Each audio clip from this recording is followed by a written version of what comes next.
السلام عليكم ورحمة الله وبركاته. مساء الفل، مساء السعادة، مساءكم كالعادة سكر بزيادة. أحلى مسا عليكم وأحلى مسا على كل الناس، إخواتي وحبايبي اللي بتتابعنا من جوه مصر من بره مصر. تحياتي لكل الوطن العربي. رجعنا لكم بعد 4 أيام من الزغاليل في المصطبة.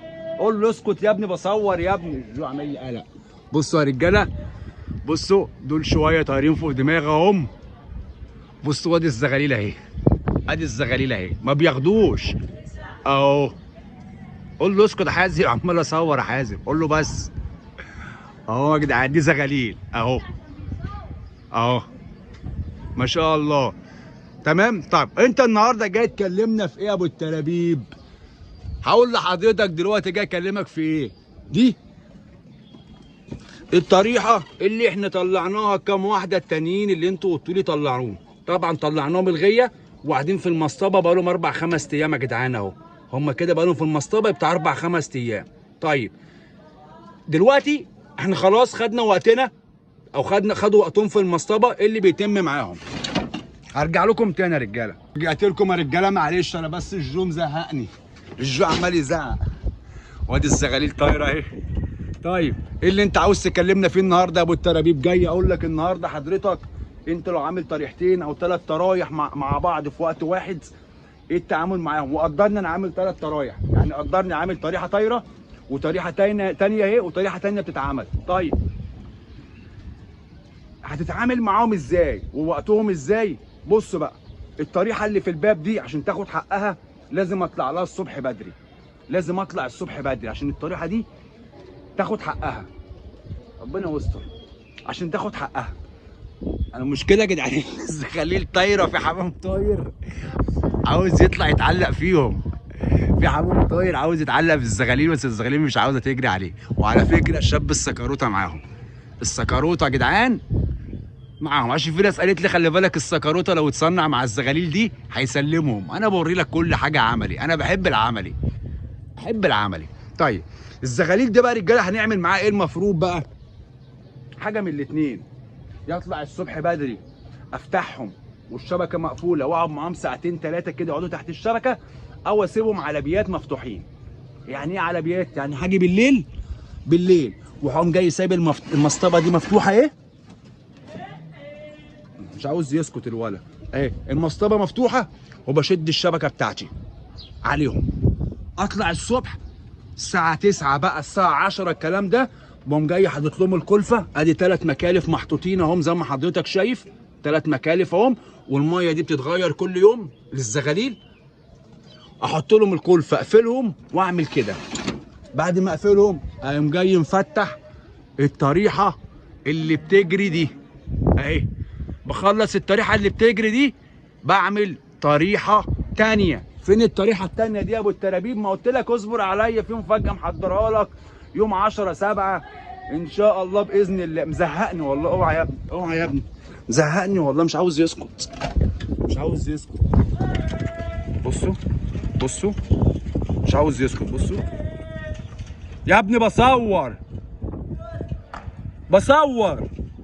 حاضر ايه؟ ما كل ما تقول لي حاضر اخش جوه تفضل تزعق. يا عم انت دلوقتي انا بصور والله. ماشي اهو. بص هخش جوه هينسى، هو هيزعل الحمام تاني، هيزعل لهم تاني. اهم يا جدعان، هم جايين اهم اهم. طيب التعامل معاهم بقى باشا، احتمال كبير كبير كبير الزغاليله دي تتبرر. احتمال كبير طريحه الزغاليل دي تتبرر. يعني ايه تتبرر يا ابو التلابيب؟ يعني اسيبهم من على بيات بالليل فاتحهم واطلع لهم بقى الساعه 10 11 اطلع لهم الظهر على قفل على طول. يعني انت مش هتديهم ميعاد ثابت، لا، لو بررتهم مالهمش ميعاد.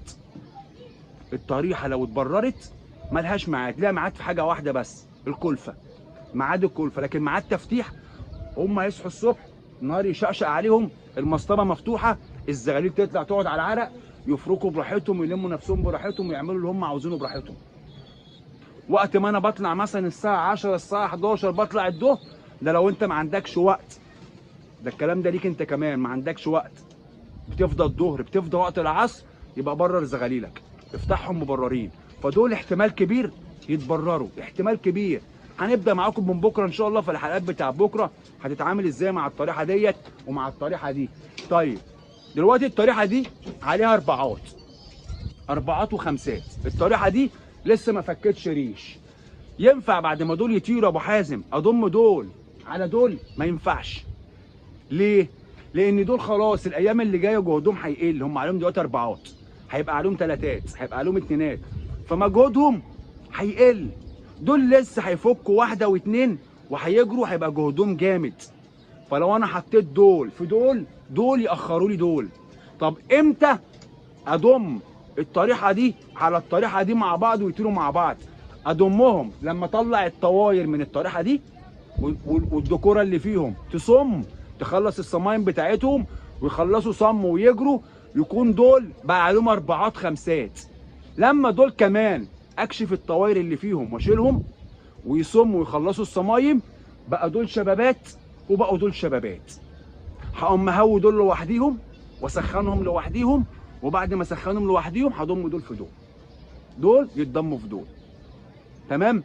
علشان محدش يكون عامل زغاليل يا جدعان وعنده زغاليل تانيه يقوم جاي حاطط دول في دول وعاوز دول يطيروا دول. فانت هتعمل حاجه من الاثنين، يا هتخلي اللي هم جهدهم قل بوظوا اللي لسه طالعين، يا هتخلي اللي لسه طالعين اخروا الحمامتين اللي ماشيين، ودول مع دول يخلوا حمامك يتعود اللي هو ياخد او زغليلك اللي هي تاخد.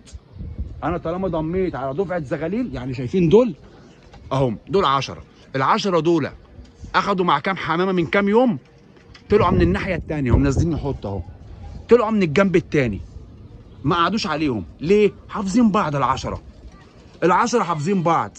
طب لو انا ضميت عليهم بقى زغاليل تانيه هيتعودوا اللي هم ليهم تانيه وليهم عدد تاني بيجروا معاه اللي هم اخواتهم، لو لقوا شويه تانيين طايرين هياخدوا معاهم. ما هو تدريب، انت اللي بتدرب. فما تضمش طريحه على طريحه، خلاص الطريحه دي تخلص بس واكشف الطوار. لسه مفيش حاجه كشفت معايا فيهم لحد دلوقتي، مفيش حاجه كشفت فيهم. فاللي هتكشف نتايه هتنزل، فهم دلوقتي عليهم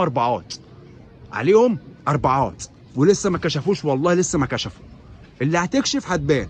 انا مش هنزل نتايه غير لما تزوف، حتى لو باينه قدام مني، لان ياما حصلت معايا ومع غيري، ياما في ناس سابت طواير خشنه واتفاجئت اللي الطواير دي محصيه، وفي ياما نزل دكوره من الزغاليل ناعمه وفكرها اللي هي طواير، وبعد ما نزلت طلعت دكوره. ازاي الكلام ده يا عم الحاج؟ زي السكر في الشاي. حصلت معايا وحصلت مع غيري وحصلت مع غواي كتير، وحصلت معاك انت اللي بتتفرج عليها دلوقتي. انا عارف دماغك بتفكر في ايه، بتقول لي وحصلت معايا يا ابو التلابيب. ما انا سامعك، انا سامع عقلك الباطن بيقول ايه. فبتحصل انا النداء اللي تكسح دول بيبقوا قدام عيني، النداء اللي تكسح وتزوف، اول ما احبسهم كده اقول لهم يلا بينا انزلي انزلي انزلي انزلي لحد ما اصفي كام دكر. انا عندي البنيد دوت دكر، البنيد التاني اللي انا شاكك فيه اللي هو نتايه احتمال يطلع دكر يا جدعان. ده اللي انا قلت يا جدعان، ده احتمال تطلع نتايه، بتشخور جامد في الباب برضه بتلف، احتمال كبير دكر. العشاق كوشو ودكر، هو الشك كله بس في الخليليه الطرطوره دي. تمام؟ اوعى انت كده فرافيره بوشك ده شبه المدفع، والشعله الطرطوره اللي هناك، ودي احتمال كبير برضه تطلع دكر. وده لسه في شك، العاده لسه في شك. القشر بندق برضه انا بقول هيطلع نتايه. خلاص دلوقتي ده ميعاد تحبيس الزغاليل، ميعاد الشيل القشر بندق واقف بره على الدشور. ده دلوقتي ميعاد تحبيس الزغاليل، هنحبسه. تعالوا بقى نشوفوا الزغاليل واحنا بنحبسها. اهو القشر بندق طاير اهو، بصوا اهو اهو القشر بندق اهو، بصوا زغلول لسه فاكك له جي 3 ولا حاجه. هتقول لي طب ازاي يا ابو حازم حاطط زغلول فاكك 3 مع زغاليل عليهم اربعات؟ هقول لك ده كان زغلول طالع كده متاخر، وانا مش هصنع زغلول لوحده فاقدر اضمه على الطريحه دي. اقدر اضمه. طب ازاي اضمه على الطريحه دي؟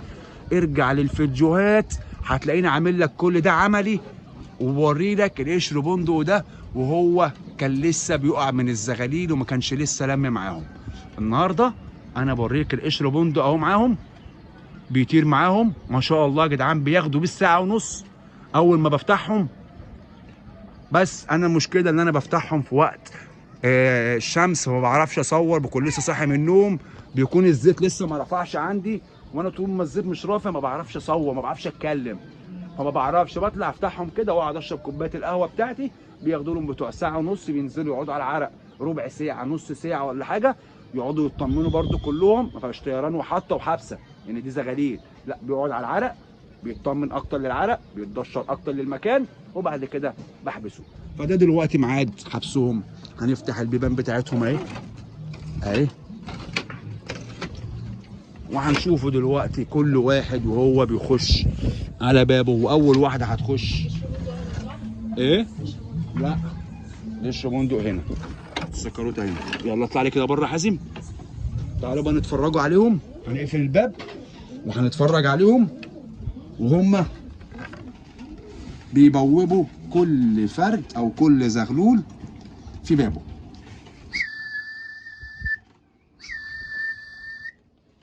اهو ادي اول واحد العاده اهو، نزل وطلع تاني.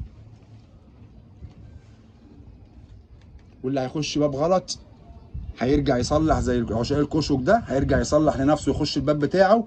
ولو ما دخلش الباب بتاعه دخل باب غلط، انا بخش اخده اهو وبحطه في الباب بتاعه. انا بوري لك كل حاجه دلوقتي قدام عينيك اهو. بصوا العشاق الكشك جه على بابه، دخل بابه اهو. القشر بندق لسه ما حفظش الباب بتاعه يا جدعان. فاضل كام واحده؟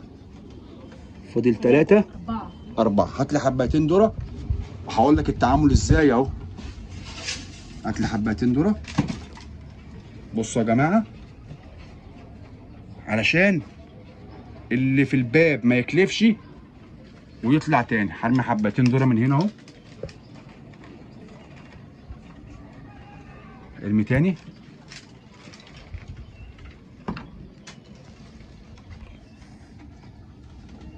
اهو وفاضل الاربعه دول.